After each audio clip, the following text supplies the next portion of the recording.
Hello everyone, my name is Sweety Badhalia and welcome to SB Academy classes।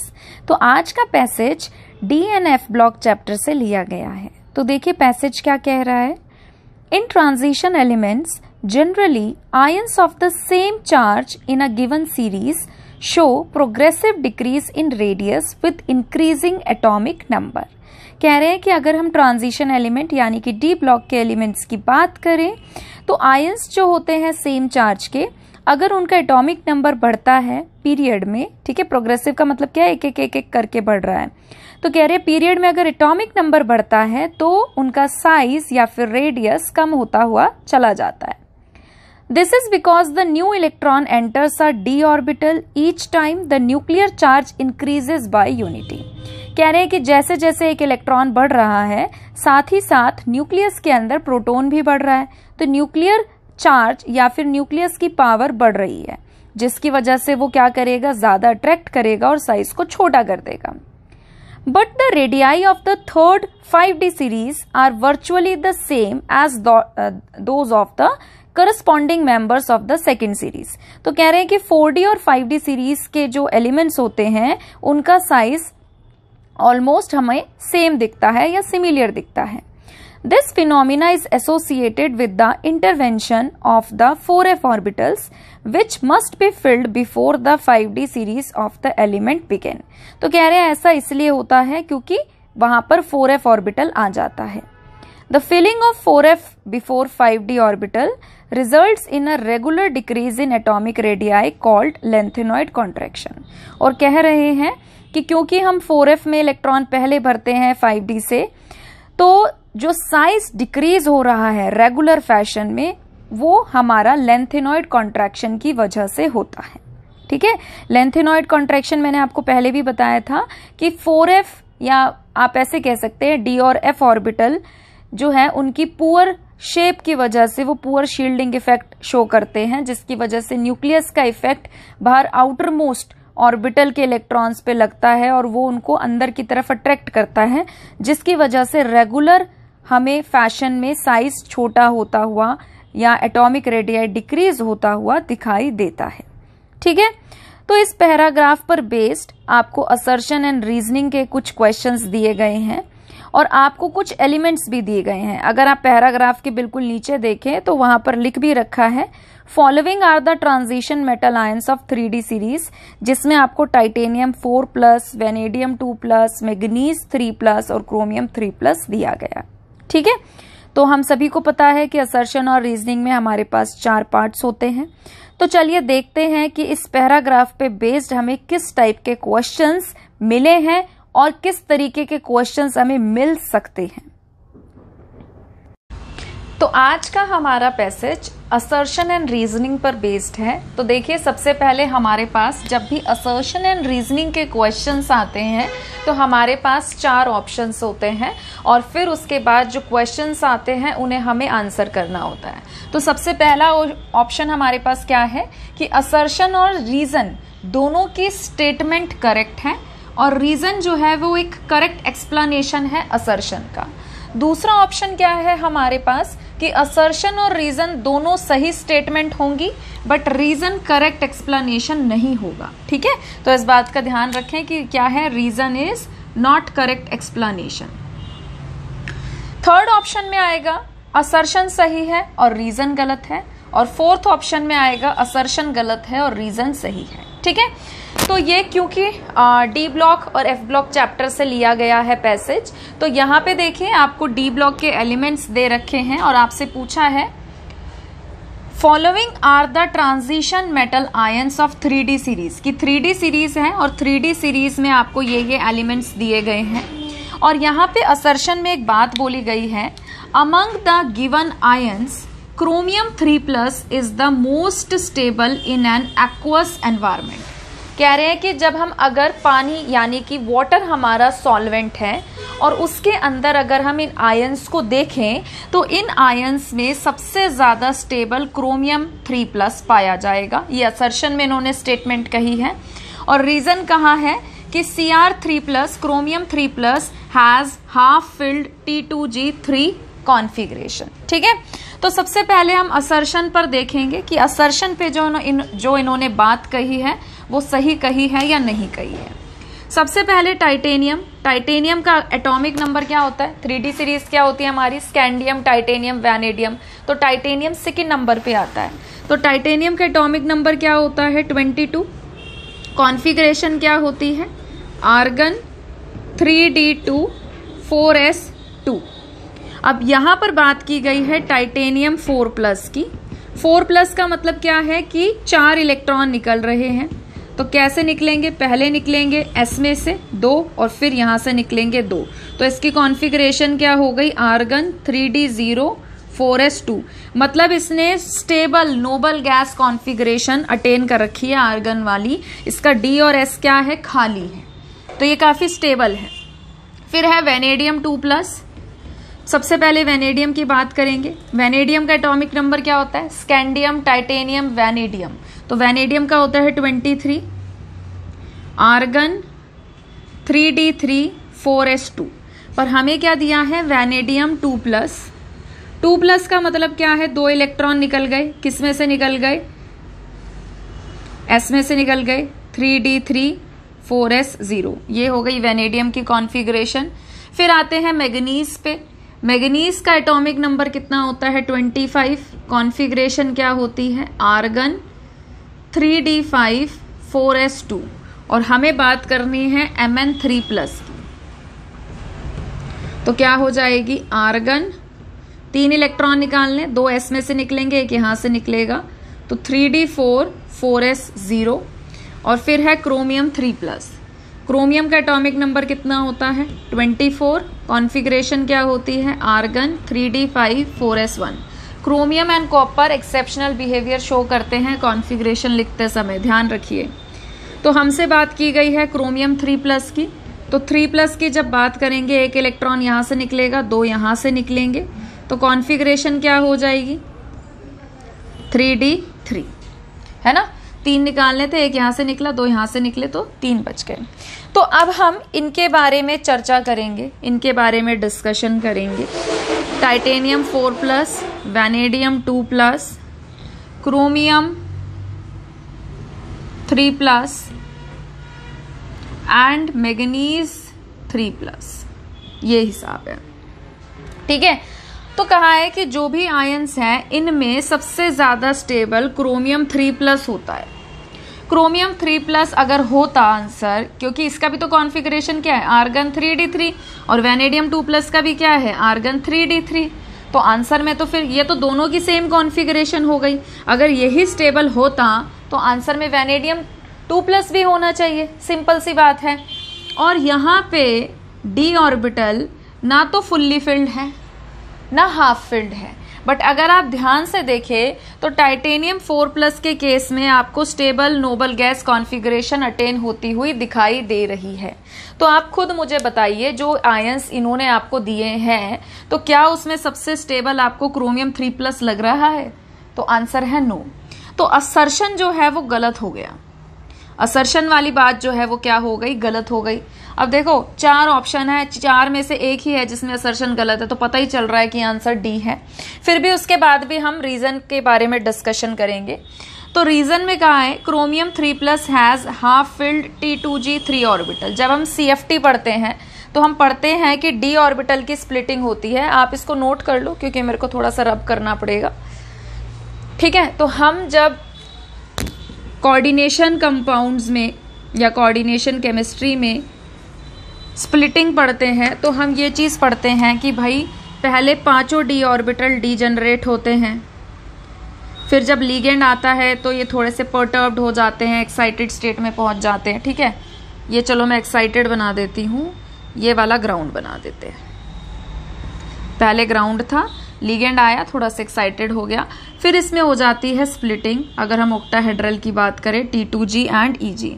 मैंने T2G और EG में splitting क्यों की है, क्योंकि यहाँ पे इन्होंने खुद ही T2G लिखा है, इसलिए मैं T2G और EG में स्प्लिटिंग कर रही हूँ, ठीक है। अब इन्होंने क्रोमियम 3+ की बात की है। अब क्रोमियम 3+ का मतलब क्या है, D में कितने इलेक्ट्रॉन है, 3, 1 2 3, 1 2 3। जब इलेक्ट्रॉन भरे जाएंगे तो कैसे भरे जाएंगे, 1 2 3। चौथा इलेक्ट्रॉन जब आता है तब हम ये देखते हैं कि स्प्लिटिंग कितनी ज्यादा है कितनी कम है, लीगेंड कैसा था, चौथा इलेक्ट्रॉन पेयरिंग करेगा या ऊपर जाएगा। पर 3 इलेक्ट्रॉन में तो पता ही है कि पहले सिंगल सिंगल सिंगल भरे जाएंगे, चौथे के आने के बाद हम ये चीज देखते हैं कि वो इलेक्ट्रॉन यहाँ आएगा कि ऊपर जाएगा। पर अभी तो हमारे पास 3 ही इलेक्ट्रॉन है डी में, तो हमारा किस्सा यहीं पे खत्म। तो इन्होंने कहा है कि क्रोमियम 3+ में T2G में 3 इलेक्ट्रॉन होते हैं, तो हाँ T2G में 3 इलेक्ट्रॉन होते हैं। तो यानी कि हमारा जो रीजन है वो सही है और असर्शन जो है वो क्या है, गलत है। तो इसका ऑप्शन क्या हो जाएगा, इसका ऑप्शन या आंसर हो जाएगा डी। ठीक है, नोट करिए इसे प्लीज, फिर हम आगे बढ़ते हैं।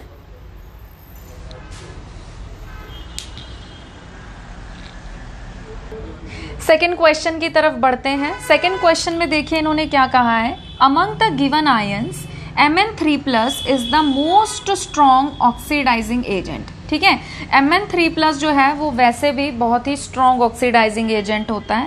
उसका रीजन क्या है, उसका रीजन ये है, देखिए Mn जो है एटॉमिक नंबर 25, कॉन्फ़िगरेशन होती है आर्गन 3d5 4s2 और हम लोग किससे डील कर रहे हैं, हम लोग डील कर रहे हैं Mn3+ से।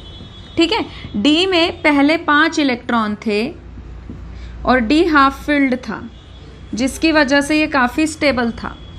Mn3+ की अगर हम बात करें तो कॉन्फ़िगरेशन क्या हो गई, आर्गन 3d4, यानी कि हम किससे डील कर रहे हैं, हम इस कॉन्फ़िगरेशन से डील कर रहे हैं। ठीक है, D4 से, ये D5 था, ये D4 है। तो कह रहे हैं कि मैग्नीज 3+ काफी अच्छा या इन सब में सबसे स्ट्रॉन्ग ऑक्सीडाइजिंग एजेंट होता है। ऑक्सीडाइजिंग एजेंट हम किनको कहते हैं, एजेंट है ऑक्सीडाइजिंग, यानी कि किसी का ऑक्सीडेशन करवाएंगे। ठीक है, और खुद क्या कराएंगे, अपना रिडक्शन। जैसे कि अगर हम हैलोजेंस की बात करें तो हैलोजेंस बहुत ही अच्छे ऑक्सीडाइजिंग एजेंट होते हैं। क्यों होते हैं बहुत ही अच्छे ऑक्सीडाइजिंग एजेंट, क्योंकि हैलोजेंस के वैलेंस इलेक्ट्रॉन 7 होते हैं और अगर उन्हें कहीं से एक इलेक्ट्रॉन मिल जाए वो stable noble gas configuration attain कर लेते हैं। ठीक है, जिसकी वजह से अब ऑब्वियस सी बात है इन्होंने अपना रिडक्शन कराया इलेक्ट्रॉन गेन करके, पर ये किसी और को कहेंगे ना कि तू अपना ऑक्सीडेशन कर, इलेक्ट्रॉन को लूज कर और हमें इलेक्ट्रॉन दे। तो ये बहुत ही अच्छे ऑक्सीडाइजिंग एजेंट, क्योंकि खुद को स्टेबल करने के लिए ये दूसरे का ऑक्सीडेशन करा देते हैं। ठीक है, तो अब आपको पता है कि Mn3+ जो है इसको सिर्फ एक इलेक्ट्रॉन की नीड है। अगर इसको एक इलेक्ट्रॉन कहीं से मिल जाए, ठीक है, कोई इसको दे दे अपना ऑक्सीडेशन करा के, इसको एक इलेक्ट्रॉन दे दे, तो ये क्या हो जाएगा, ये हो जाएगा हाफ फिल्ड और स्टेबल। ठीक है, तो Mn3+ जो है वो काफी अच्छा ऑक्सीडाइजिंग एजेंट होता है और इन सब में तो है ही, क्योंकि इन सब में इसी का ही एक इलेक्ट्रॉन मिलने पर D5 कॉन्फ़िगरेशन अटेन होगी। ठीक है, तो यानी कि असर्शन जो है वो बिल्कुल सही बात है। रीजन में इन्होंने कहा है Mn3+ has a stable configuration. तो कह रहे हैं कि Mn3+ जो है इसकी स्टेबल कॉन्फ़िगरेशन होती है। तो ये बात यहाँ पर गलत साबित हो गई, क्योंकि अगर ये स्टेबल होता, मतलब यहाँ पे कंपैरिजन चल रहा है, किसका कंपैरिजन चल रहा है, Mn3+ का एंड Mn2+ का। Mn3+ में कॉन्फ़िगरेशन है 3d4, जबकि Mn2+ में एक इलेक्ट्रॉन गेन करने के बाद ऐसे हुआ है ना, Mn3+ था, इसने एक इलेक्ट्रॉन गेन किया और ये बनाया Mn2+।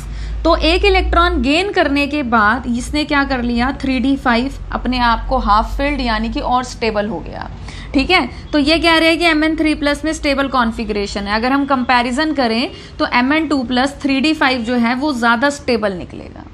ठीक है, तो यानी कि ये वाली जो बात है ये क्या साबित हो गई, गलत।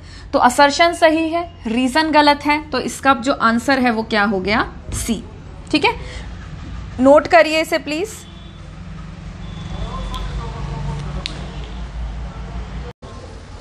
ठीक है, आगे बढ़ते हैं नेक्स्ट क्वेश्चन की तरफ। नेक्स्ट क्वेश्चन में कहा गया है titanium 4+ ion is colourless. Obvious सी बात है कलरलेस होता है, क्योंकि टाइटेनियम की कॉन्फ़िगरेशन क्या होती है, 22, कॉन्फ़िगरेशन क्या होती है, आर्गन 3d2 4s2, और हमें दिया गया है टाइटेनियम 4+, मतलब कि उसने चारों इलेक्ट्रॉन लूज कर रखे हैं अब जब कोई अनपेयर्ड इलेक्ट्रॉन ही नहीं है, ठीक है, मैंने आपको बताया था कलर कैसे शो होता है कि कोई अनपेयर्ड इलेक्ट्रॉन होगा, वो एनर्जी को एब्जॉर्ब करेगा, ठीक है, फिर उसके बाद हायर एनर्जी में जंप मारेगा, वहां पे उसे पता चलेगा कि उसने स्टेबिलिटी खो दी, फिर वो वापस आएगा, एनर्जी को एमिट करेगा, जिस एनर्जी को एमिट करेगा उसके रिस्पेक्ट में वेवलेंथ के अकॉर्डिंग हमें विजिबल रीजन में कलर दिखाई देगा, और जिस कलर की लाइट वो एब्जॉर्ब करता है उसका कॉम्प्लीमेंट्री कलर हमें दिखाई देता है। बट अगर यहाँ पे कोई अनपेयर्ड इलेक्ट्रॉन है ही नहीं तो वो कैसे कलर शो करेगा, ठीक है। तो ऑब्वियस सी बात है, इन्होंने कहा है कि टाइटेनियम 4+ आयन कलरलेस होता है, क्योंकि यहाँ पे इलेक्ट्रॉन है ही नहीं तो वो क्या है, कलरलेस। तो यानी कि ये वाली बात इन्होंने क्या कही है, सही कही है। फिर इन्होंने कहा है all valence electrons are unpaired in titanium 4+। कह रहे कि टाइटेनियम 4+ में जो वैलेंस इलेक्ट्रॉन है वो वैलेंस इलेक्ट्रॉन अनपेयर्ड है। यहाँ पे तो वैलेंस इलेक्ट्रॉन ही नहीं है, अनपेयर्ड या पेयर्ड का तो छोड़ो, यहाँ पे तो वैलेंस इलेक्ट्रॉन ही नहीं है। और अगर आप आर्गन की बात करें, कॉन्फ़िगरेशन क्या होती है, 18, ठीक है, क्या लिखी जाएगी, 1s2 2s2 2p6 3s2 3p6। 1s के अंदर 2 इलेक्ट्रॉन, 2s के अंदर 2 इलेक्ट्रॉन, 2p के अंदर 6 इलेक्ट्रॉन, ठीक है, 3s के अंदर 2 इलेक्ट्रॉन, फिर 3p के अंदर 6 इलेक्ट्रॉन। कहीं पे आपको अनपेयर्ड इलेक्ट्रॉन दिखाई दे रहे हैं, कहीं पे भी नहीं दिखाई दे रहे, सारे के सारे क्या हैं, पेयर्ड इलेक्ट्रॉन है, ठीक है। तो इन्होंने कहा है कि all valence electron are unpaired. ये बात गलत कह दी, क्योंकि सारे के सारे इलेक्ट्रॉन क्या है, पेयर्ड हैं। तो असर्शन सही है और रीजन क्या है, गलत है। तो इसका आंसर क्या हो गया, इसका आंसर हो गया सी, ठीक है। नोट करिए प्लीज इसे। चलिए अब हम बढ़ते हैं नेक्स्ट क्वेश्चन की तरफ। तो नेक्स्ट क्वेश्चन हमें क्या दिया है, असर्शन में कहा है atomic radii of 5D series elements is almost similar to that of 4D series. ये मैंने आपको जब डी ब्लॉक और एफ ब्लॉक चैप्टर पढ़ाया था वहां पे मैंने आपको बताया भी था, क्या बताया था कि 4D और 5D सीरीज जो होती है, क्योंकि 5D सीरीज में 4f ऑर्बिटल आ जाता है, वहाँ पे लेंथेनॉइड कॉन्ट्रैक्शन आ जाता है, अच्छा शील्डिंग इफेक्ट नहीं लगता है, जिसकी वजह से साइज बढ़ने की बजाय थोड़ा सा कम हो जाता है और ऑलमोस्ट सिमिलियर पे पहुंच जाता है। तो ये इन्होंने बिल्कुल सही बात कही है कि 5D सीरीज के एलिमेंट्स और 4D सीरीज के एलिमेंट्स का जो एटॉमिक रेडियस है वो ऑलमोस्ट सिमिलियर होता है ड्यू टू लेंथेनॉइड कॉन्ट्रैक्शन। तो असर्शन इन्होंने सही बात कही है। अब इन्होंने कहा है, रीजन इन्होंने क्या दिया है, according to above principle 4f orbital needs to be filled before the 5D series begin, ठीक है। तो ये भी देखिए अपने आप में एक बहुत सही बात है। कैसे, देखो हम n+l रूल पढ़ते हैं। n+l रूल क्या कहता है कि जिसके n+l की वैल्यू कम होगी उसमें इलेक्ट्रॉन पहले भरा जाता है। अगर हम कंपैरिजन करें 4D का और 5f का, n की वैल्यू क्या है 4, यहाँ पे n की वैल्यू क्या है 5, ठीक है। s p d f, s के लिए l की वैल्यू होती है 0, p के लिए होती है 1, d के लिए होती है 2 और f के लिए होती है 3। तो यहाँ पे l की वैल्यू क्या है, d के लिए क्या होगी बताओ, 2। तो n+l जो है वो कितना आ गया आपका 6। अगर हम बात करें इसके लिए, f के लिए क्या होगी n की वैल्यू 3, ठीक है। तो ये क्या हो जाएगा, n+l की अगर हम बात करें तो 8। वैसे भी n+l की वैल्यू जो है वो किसकी कम आ रही है, 4D की कम आ रही है, प्लस में इसका जो क्वांटम नंबर है वो भी क्या है, कम है, ठीक है। आगे क्या है 4 और d के लिए l की वैल्यू क्या है 2। तो n+l रूल जो है उसमें इसकी वैल्यू कम आ रही है, तो 4D में इलेक्ट्रॉन पहले भरा जाएगा। ये आफ्बाउ ने ही बताया था कि लोअर एनर्जी के ऑर्बिटल्स में इलेक्ट्रॉन पहले भरे जाते हैं, हायर एनर्जी के में बाद में भरे जाते हैं। अगर ऐसी सिचुएशन आ जाए कि n+l की वैल्यू दोनों के लिए बराबर आ गई तो हम ये देखते हैं आगे वाला number, quantum number, principal shell number किसका कम है, उसमें इलेक्ट्रॉन पहले भरते हैं। तो ये आफ्बाउ ने ही बताया था कि 4f को पहले भरा जाएगा 5D से, ठीक है। तो ये बात सही है, पर असर्शन का रीजन जो दिया है वो गलत है, मतलब करेक्ट एक्सप्लेनेशन नहीं है। असर्शन में कहा है कि 5D सीरीज और 4D सीरीज के एलिमेंट का साइज सिमिलियर होता है, तो उसका रीजन क्या है, उसका रीजन है ड्यू टू लेंथेनॉइड कॉन्ट्रैक्शन। तो इसमें देखो असर्शन भी अपने आप में एक करेक्ट स्टेटमेंट है। रीजन भी अपने आप में एक करेक्ट स्टेटमेंट है, पर रीजन करेक्ट एक्सप्लेनेशन नहीं है असर्शन के लिए। यहाँ पे जो एक्सप्लेनेशन आना चाहिए था वो ड्यू टू लेंथेनॉइड कॉन्ट्रैक्शन आना चाहिए था। ठीक है, तो इसका आंसर क्या हो जाएगा? बी, कि असर्शन और रीजन दोनों अपने आप में एक करेक्ट स्टेटमेंट है बट करेक्ट एक्सप्लेनेशन नहीं है। ठीक है, नोट करिए इसे प्लीज।